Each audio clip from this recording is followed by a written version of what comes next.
Salut les gars, j'espère que vous allez bien, je m'appelle Andrew ou Monsieur Sucré. Donc voilà, je lance enfin officiellement ma première chaîne YouTube, donc ça n'a rien à voir avec Monsieur et Madame Sucré, qui est la chaîne que j'ai avec ma femme. Donc là c'est une chaîne pour moi perso, où je vais vous partager mes projets, ma vision de la vie, des documentaires, voilà, plein de vidéos.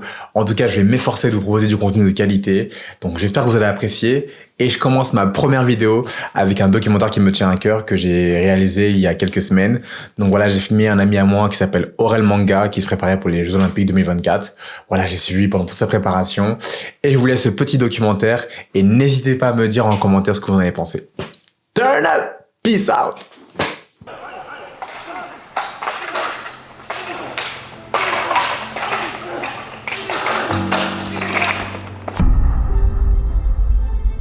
Alors je vais essayer de faire simple pour la préparation olympique. Pour quelqu'un qui s'y connaît pas, c'est du travail, beaucoup de travail. Beaucoup d'années d'entraînement pour un moment qui est très court. C'est simple, un 110 mètres haies, ça dure entre 12 et 13 secondes. Et on va s'entraîner pendant des années pour atteindre ce chrono-là. Donc des années de travail pour 12 secondes de course.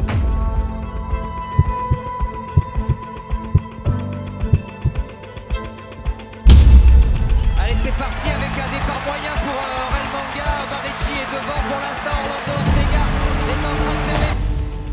D'une manière un peu globale, les gens vont voir la course, vont voir ce qui se passe. Ce qu'ils ne vont pas voir, c'est depuis quand on est dessus. Ils ne vont pas voir la durée. Il n'y a qu'un seul champion olympique. Donc pour ça, qu'est-ce qu'il faut faire? Il faut s'entraîner. Il faudra certainement s'entraîner plus dur que son voisin. Il faudra certainement s'entraîner plus dur que le concurrent. Mais il faut y aller. Il faut donner et surtout, il faut y croire. Les gens n'ont pas conscience de la vie d'un sportif de haut niveau et ils n'ont pas conscience des sacrifices qu'un sportif de haut niveau peut faire.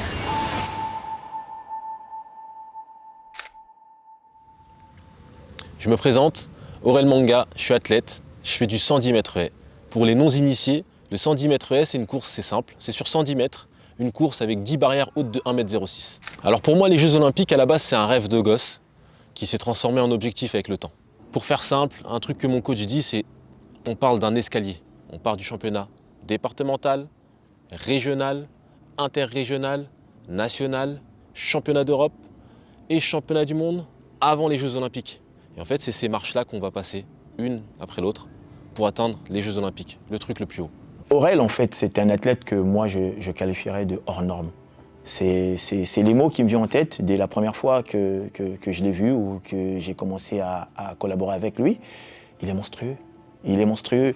Ça fait partie un peu des profils d'athlètes où on se dit il est monstrueux. Et s'il arrive à dompter ces qualités-là qui sont les siennes, il n'y a pas grand monde qui risque d'être devant ni surtout à côté, quoi. Chaque 2 t'augmente, chaque 2 t'augmente, chaque 2 t'augmente, chaque 2 t'augmente. Faut pas que ça aille un peu comme un fou furieux à la fin, mais que ça soit cohérent.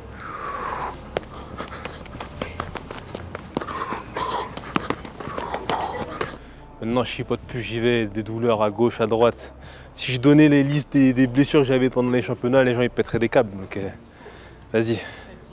Là, je fais quand même attention, c'est les jeux. Mais bon, on va y aller, hein. On va aller. Si on n'est pas prudent ou on n'est pas vigilant, peut aller peut-être au-delà de la limite et il faut savoir canaliser. Donc c'est quelqu'un qui est, on va dire, qui est généreux à l'entraînement. Il ose y aller, il va jusqu'au bout. Bien que je sois très proche de ma famille et de mes amis, en fait, j'ai dû faire des choix. Parfois, ne pas aller à des réunions de famille, ne pas aller à des anniversaires, ne pas aller à certaines fêtes, ne pas sortir, parce que ça fait partie de ma préparation de me reposer. Donc, parfois, on écarte certaines personnes qui sont proches de nous, mais c'est pour atteindre cet objectif. C'est pas qu'on les aime pas ou qu'on les aime moins, c'est juste qu'à un certain moment, il faut rester concentré pour atteindre l'objectif. Il va moins voir ses amis, et il me l'a déjà dit, hein, il m'a dit « mais moi, je vois pas mes potes ». Et je lui ai dit, mais ça, c'est ton choix. Et ça a été un peu dur de lui dire ça, parce que c'est pas qu'il n'a pas envie, c'est juste qu'il a fait des choix de carrière sportive qui font qu'il ne peut pas se permettre d'aller voir ses potes tous les week-ends, de sortir en boîte, bon même si c'est pas un fêtard, mais de sortir tout court ou de partir en week-end, ne serait-ce avec moi, parce qu'il a des choix de carrière qui font qu'il doit faire des sacrifices. Donc au bout d'un moment, il y a un choix à faire. Est-ce qu'on veut qu'il réussisse ou est-ce qu'on veut qu'il soit ultra présent pour la famille? Idéalement, il faudrait trouver le juste milieu, ça ce serait parfait, mais c'est pas évident à trouver. Et donc souvent, ce qu'on constate, c'est que beaucoup d'athlètes, Aurel en fait partie, sont énormément sur leur lieu d'entraînement et moins souvent avec leur famille. Je viens d'effectuer 3 semaines de stage intensives, physiquement, émotionnellement. J'ai enchaîné avec les interclubs. J'ai enchaîné avec Montreuil. Montreuil, je l'avais annoncé que ça allait pas être fou. Mais là, aujourd'hui, on est à Montgeron et ça va être fort. Dans le 110 mètres haies, dans le cas d'Aurel, il y a un temps minimum qu'il faut faire. Et ce temps, c'est 13 secondes et 27 centièmes. Si on ne fait pas ce temps, on ne sera pas qualifié aux Jeux Olympiques. Le départ avec Aurel Manga qui a littéralement jailli des stars. Pozzi également, il va y avoir la bagarre promise. Andrew Pozzi, le Britannique. Aurel Manga qui est aux commandes. Aurel Manga qui va aller chercher la victoire. Oh, ça va être serré le chrono 13-21. Le temps régulier, plus 1,7 mètres par seconde. On va attendre la confirmation de tout cela. Le record de Garfield de Daria est égalé. On attend les chronos de nos Français pour savoir si c'est allé plus vite. Pour rappel, Mohamed Aurel Manga, record personnel, 13-24. Minimum confirmé, mais c'est monstrueux. J'ai réussi à aller à Montgeron et en 2 courses réaliser 2 fois les minima, donc 13 secondes 27 en série, pile les minima, et ensuite 13 secondes 24 en finale. Ce qui me classe à ce moment-là meilleur français de la saison. Quand tu fais ces minima, je souris en fait. Ça a semblé particulier, mais je m'y attends parce que dans sa préparation, c'était le passage programmé pour qu'il soit son meilleur. Bien sûr, il aurait pu se rater, il aurait pu se louper, donc il y a une satisfaction. Il y a une certaine, on va dire, je veux pas dire, enfin, le mot qui me vient, c'est apaisement. On se dit, oui, voilà, enfin, c'est validé, on peut passer à autre chose. Pour moi, je suis en parfaite position pour aller aux Jeux Olympiques. Je suis en forme, j'égalise mon record très tôt dans la saison et je sais que je vais monter en puissance. Quand en série, il fait 13-27 et là, je me dis, waouh, donc ça va être quoi la finale? Et qu'en finale, il fait 13-24 et là, la joie, quoi, j'en tremblais. Je me disais, bah, ça y est, quoi, tous les sacrifices payent, enfin. Il fait les minima. Ça y est, potentiellement, il aura sa carte pour aller aux Jeux Olympiques de Paris.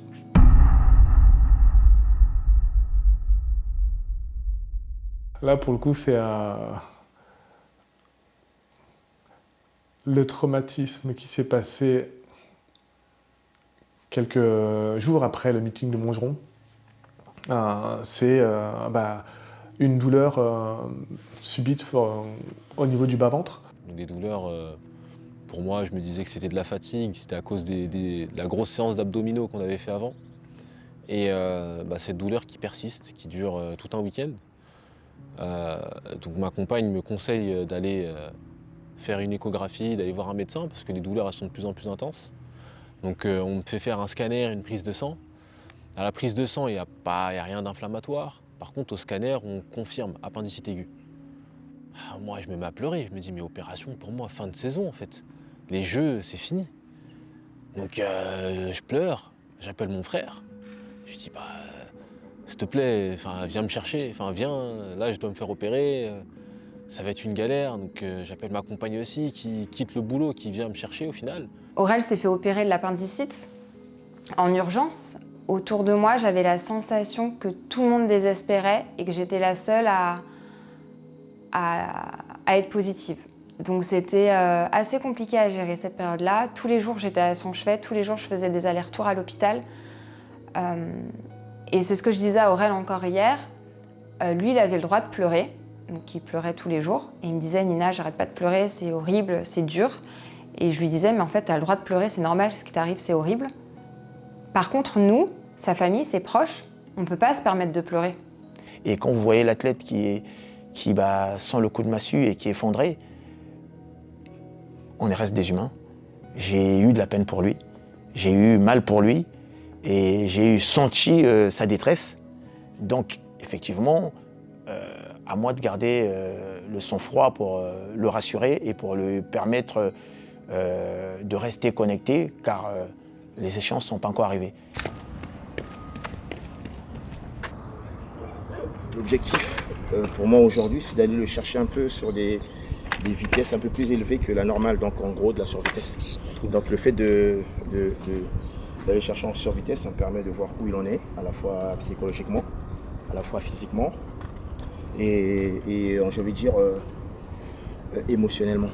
En vrai, ça va. Moi, contrairement à d'autres qui, entre guillemets, s'écoutent beaucoup, là, on me demande de m'écouter un peu plus. Donc, peut-être je vais avoir des tensions. Il faudra que je sois capable de les donner et donner ces retours-là pour qu'on soit bien. Comment dire ça ? Qu'on soit. Comment dire ? On prenne les bonnes précautions. Mais en soi, moi, il faut rentrer dedans, frérot. Rentrer dedans. Pousse vers l'avant. Donc, pas de papillonnage du talon.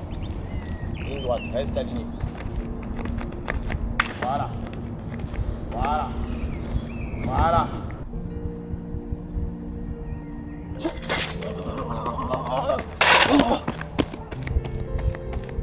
Dessus, ça fait une chute et après, ça entre guillemets, ça se réadapte. Par contre, l'attaque, un petit refus. Bam, bam, bam, bam, ça temporise pour pouvoir ensuite, on va dire, le valider et pas le passer. Donc les premières elles me font mal au ventre. Elles me font mal au ventre, elles me font mal un peu partout. Je sens que le timing que j'ai laissé, j'arrive pas à le retrouver tout de suite. Donc c'est dur, c'est dur. Mais il faut enchaîner, en fait, il faut reprendre. À ce moment-là, j'ai l'autorisation du chirurgien et du coach d'aller sur un peu de douleur. Donc ça me fait mal, mais il faut juste surveiller le seuil de cette douleur. Ok.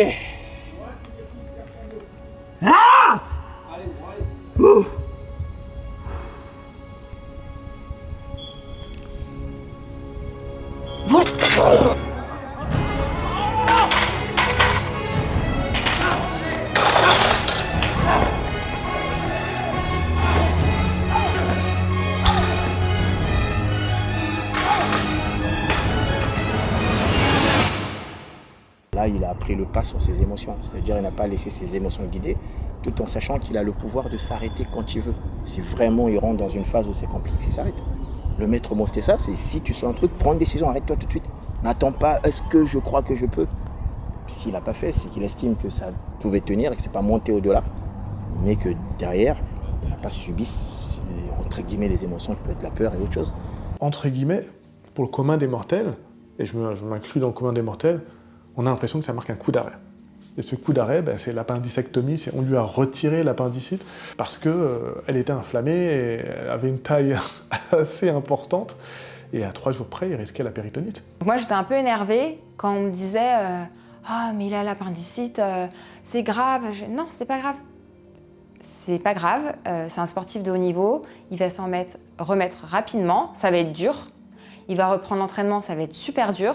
Il va peut-être en pleurer, il va peut-être avoir mal au corps, etc. Ça va être super dur, mais en fait, il n'a pas le choix que de passer par là. Ce genre d'épreuve pour un sportif, c'est très dur, très compliqué. On voit qu'on est en train de toucher l'objectif du doigt et d'un coup, que ce soit une blessure ou une maladie ou une opération, en fait, ça vient nous foudroyer d'un coup. Il faut arriver à rester mobilisé parce que on n'a pas toujours les délais de retour. Et puis le corps est capable de faire des choses incroyables. Des fois, on est capable de revenir de certaines choses plus vite que d'autres. Donc il faut arriver à garder cette motivation, garder les bonnes ondes pour pouvoir se relancer et revenir dans les temps. Mais forcément, dans un premier temps, ça foudroie.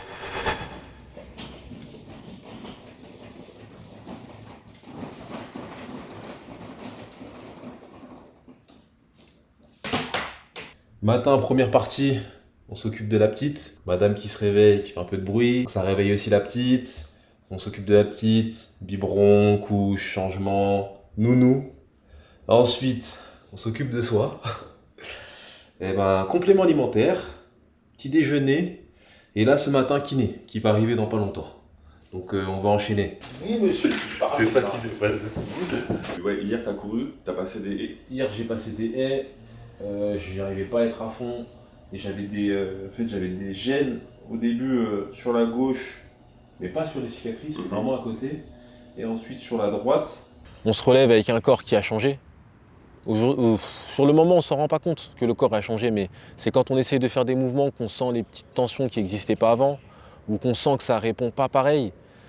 Alors je sais que toi tu ressens pas, tu vois, le niveau cicatrice, mais du coup là, ici, tu vois ici là, du coup on n'a pas le même pli de peau que autour, tu vois. Je sens qu'il y a une différence. Ouais. C'est pas douloureux, mais c'est gênant. Et donc là, moi, tu vois, je vais quand même venir du coup ici. Ouais. Et on va regarder vite fait sur l'autre et surtout celle qui est en bas là. Ouais, c'est super en bas. Bon, en temps normal, on me dit ouais, t'as un peu mal quelque part, bah je peux courir dessus. Sauf que là, c'est la première fois que même le coach il dit on surveille les douleurs. En temps normal, il me dit bon, ça vas-y, ça on y va. Et là, c'est la première fois qu'il me dit ça, on surveille. Donc c'est une position qui est particulière, mais on est dans une année particulière, avec un événement particulier, à un endroit particulier, c'est à la maison. Donc on va faire tout ce qu'il faut pour être au max, quoi. Le travail n'a pas été facile. Ça n'a pas été facile. Quand on regarde l'extérieur, quand on voit l'athlète revenir, être en forme, on ne peut pas prendre conscience du chantier qu'il y a et de tout, on va dire, du chemin de croix, on appelait ce mot-là, hein, un peu religieux, qu'il est obligé de parcourir pour retrouver ne serait-ce que ce qu'il a laissé, et en même temps des souffrances que lui, il va avoir, parce que quand vous faites un travail isométrique, vous remettez sous une barre, au moment où on arrive bien sûr à ces étapes-là, sur X secondes, c'est douloureux, c'est difficile psychologiquement et physiquement. Ça se joue à tellement rien, une course de 12-13 secondes. Tu vois, là, pendant que je fais tout un blabla, ça dure déjà plus de 13 secondes. Et le temps, là, 14h31, à quelle heure on va sortir de la salle? 18h. C'est-à-dire j'aurais passé 3h30 à 4h ici pour une course de 12 secondes. Faut être prêt, faut être ici, là, faut être focus. Tu peux pas laisser... J'aime tous mes amis, hein, et j'aime ma famille aussi. Et frérot, il y a des moments où je coupe. Parce que là, quand on dit à vos marques, je suis seul. Seul. Si jamais là, comme je dis, j'ai trébuché, je trébuche, il n'y a que moi qui trébuche, c'est pas les autres. C'est trop, pour moi, c'est trop important. Je peux pas laisser trop de détails. Bien qu'il y a des trucs qu'on laisse, normal, on est humain. Mais des trucs, quand tu sais que t'as la main dessus, faut pas laisser. Tu vois, c'est bizarre à dire, t'as pas envie qu'il soit déçu. Les résultats, t'as ce côté où tu donnes le max pour être sûr qu'ils aient le max et qu'ils aient toutes les chances d'y arriver. Et souvent, c'est difficile à communiquer et à faire comprendre. Quelqu'un qui n'a pas ce prisme de lecture va juste se dire c'est un fou furieux, lui. Il veut les briser. Alors que non, en fait. Parce que je sais que quand ils vont arriver au moment où il faut livrer bataille et qu'ils ne sont pas armés, t'inquiète que là, derrière, on s'en rend compte tout de suite. C'est peut-être comme ça que je les aurais brisés. Let's go pour 5. On tient, t'en es capable. Allez, on descend. On tient.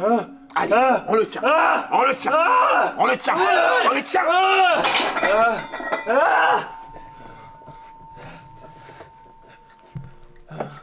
à la fin, Très bien. Il y a un entraîneur qui est très présent, qui sait expliquer les choses, qui sait te faire te rappeler que ton objectif, il se trouve à un certain endroit et c'est ça que tu dois regarder, rien d'autre. Il faut rester concentré. Comme on dit en anglais, you gotta stay focused. En restant concentré sur ton objectif, t'oublies un peu ce qui se passe à côté.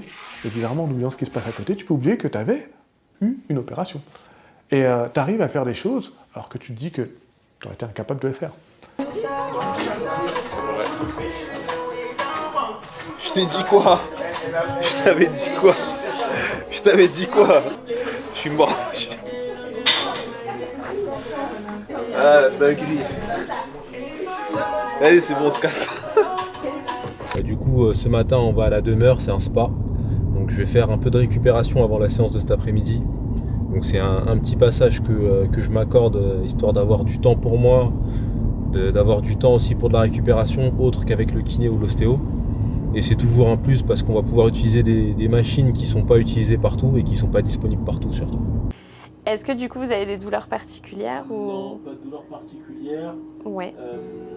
Normalement, on passe pas sur le ventre. C'est ça, ok, logique. Sinon, au niveau du dos, au niveau des cuisses, sur toutes ces zones-là, sur les côtés, je peux quand même passer. C'est juste, j'irai pas trop sur le ventre, mais sinon c'est bon. Ok, ça me va. Allez, on y va. C'est parti. Je vais monter un petit peu l'intensité. Vous allez me dire si ça va. Je suis un petit peu plus en profondeur pour... Pour moi, il faut se servir de tous les outils qu'on peut avoir. Il y en a qui sont peut-être moins à même à utiliser certaines pratiques d'entraînement, tout ça dans la légalité bien sûr, parce qu'on pourrait parler du dopage, Mais aujourd'hui, de tout ce qui est légal, autorisé dans le sport, moi je vais dans un spa qui m'accompagne pour cette récupération, pour cette préparation aussi. C'est bon? Super. Et là, je peux éteindre la lumière.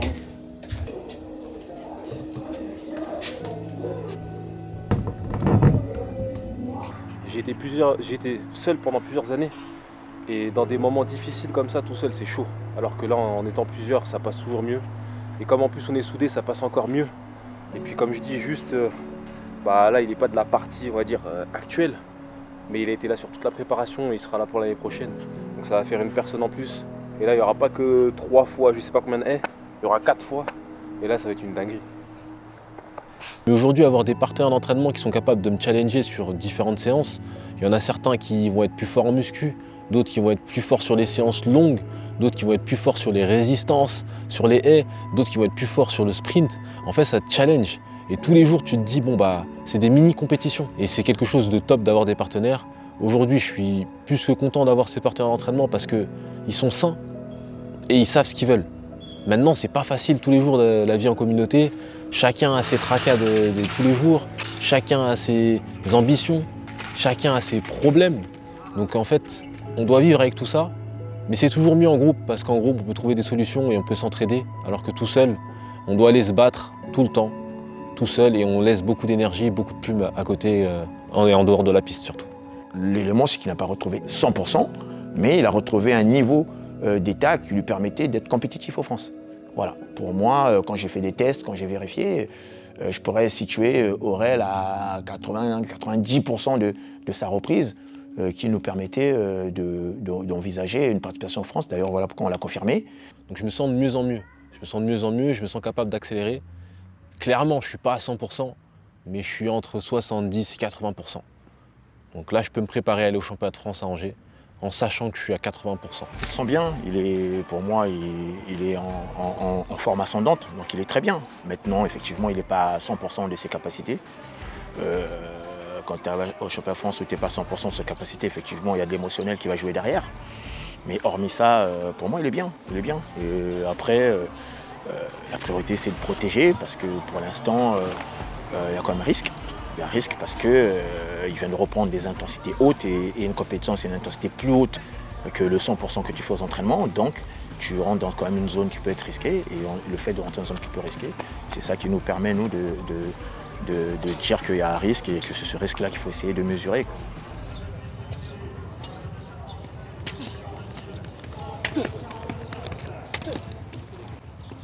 C'est bien.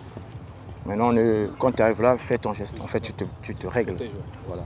C'est même pas, c'est que tu essaies de te mettre à la bonne distance. Ton geste, parce que en fait, si ta jambe elle attaque, c'est que la distance est bonne.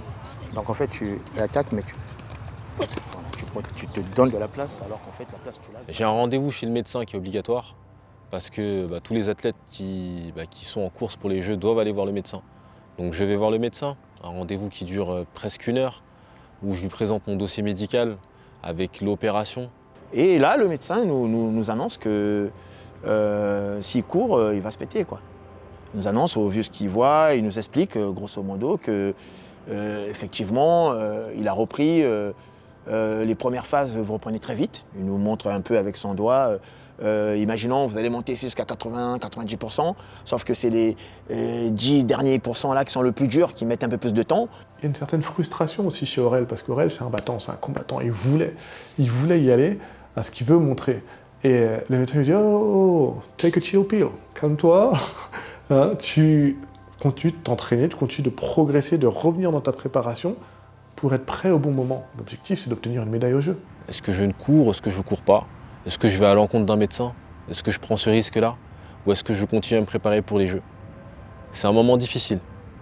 C'est un autre moment difficile qu'on ne voit pas forcément, mais on décide de ne pas courir.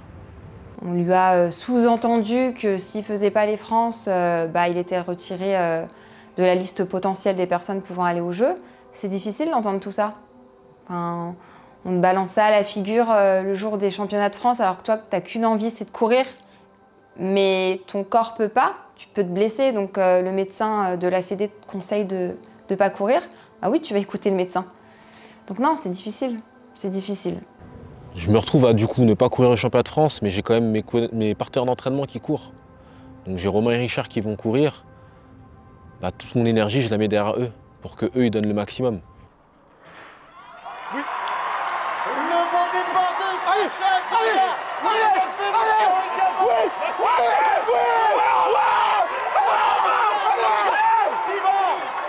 Sacha Zoya.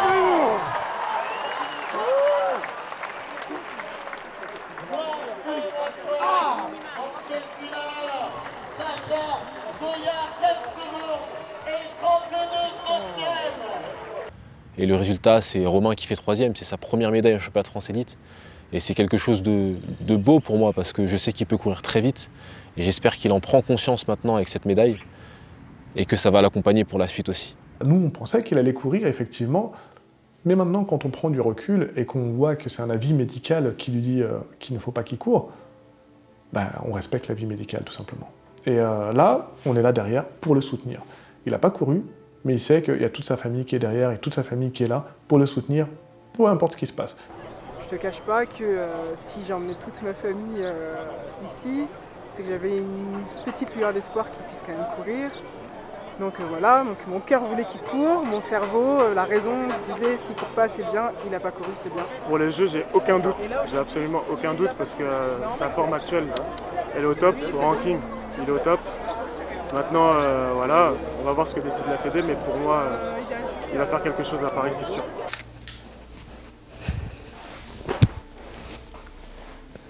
Je suis remplaçant pour les Jeux, donc j'apprends ça à travers les réseaux sociaux. Donc en fait, je reçois un message du Instagram Équipe France Olympique, et avec une photo de moi où c'est écrit Aurel Manga, 110 mètres remplaçant.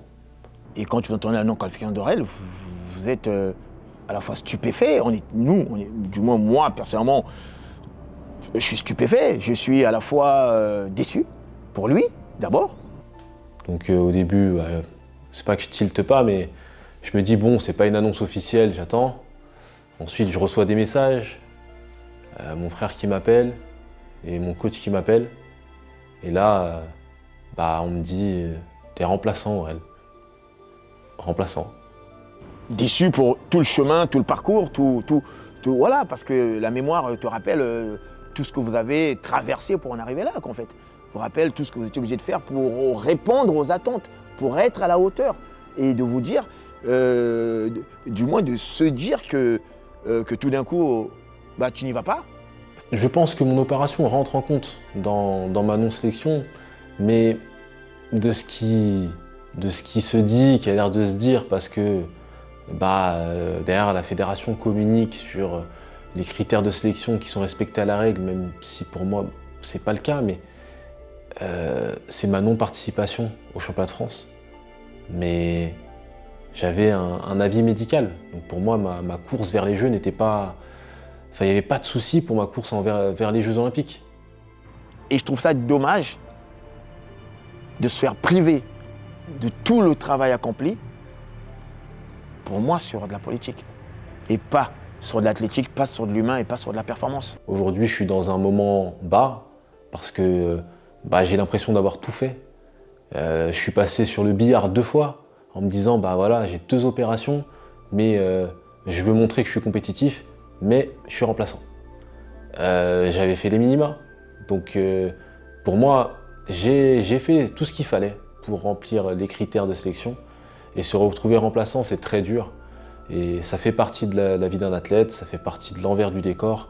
On vous montre pas tout, mais il y a tellement de choses qui se passent que c'est intense, c'est vraiment intense. Aurel, c'est un besogneux, c'est un travailleur. Est-ce qu'il est humble? Oui. Est-ce que c'est un gagnant? Oui. Est-ce que c'est un mauvais perdant? Certainement, comme tous ceux qui aiment gagner. Mais ce qui est sûr, c'est qu'il va toujours se battre. Il va toujours se battre, il va toujours faire ce qu'il faut pour arriver à ses fins. Parfois il gagne, parfois il perd. Ça fait partie de la vie d'un sportif, mais il ne va jamais lâcher l'affaire. Quand on est dedans, quand on a la tête dans le guidon, moi je ne pense pas spécialement à l'encourager, à lui dire qu'il va réussir et que peu importe en fait le résultat, je suis fière de lui en fait. Malgré les hauts et les bas, les événements difficiles qu'on a traversés, quoi qu'il, même s'il fait un chrono pas dingue, moi je suis quand même fière de lui parce qu'il est devenu papa entre-temps, il s'est blessé, il s'est fait opérer, et il est toujours là. Voilà. Donc je suis fière de toi et je t'aime. Si je veux conclure, y a un truc que c'est mon frère qui m'a appris ça quand j'ai commencé à réellement faire que des haies. C'est des mots en anglais, mais c'est keep working. En fait, c'est le travail. On dit toujours le travail paye. Pour atteindre ce niveau-là, j'ai travaillé pendant des années avec différentes personnes. Aujourd'hui, je pense que je me suis entouré des meilleures personnes pour atteindre ce niveau-là. Et j'en suis fier. Donc soyez fiers de ce que vous faites et travaillez dur.